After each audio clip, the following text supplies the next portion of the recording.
సంగారెడ్డి జిల్లా పటాన్చెరు మండలం Rameshwaram Banda outer ring road రహదారిపై cantonment MLA Lasya Nanditha car ఢీకొన్న ఘటనలో టిప్పర్ను పోలీసులు గుర్తించారు.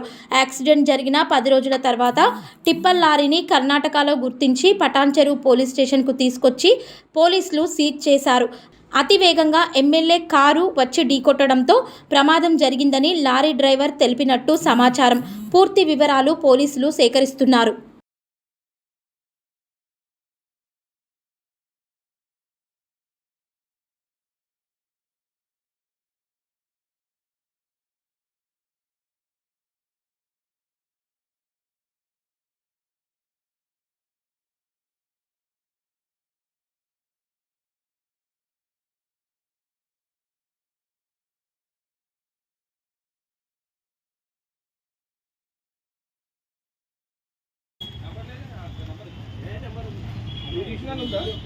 ఎక్కడ డ్యామేజ్ అయిందనేది ఎక్కడ గుర్తుకునేదనేది చేస్తాను.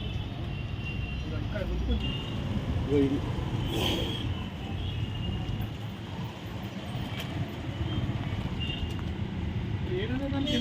కొద్దిగా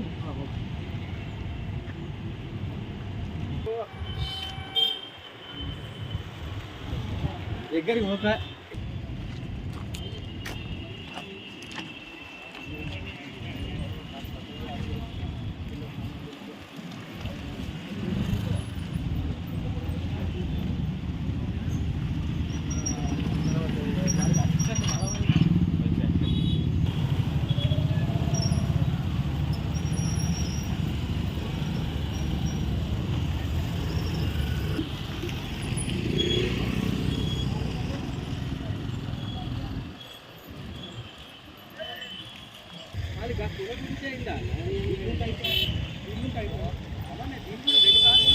అది ఏమైతే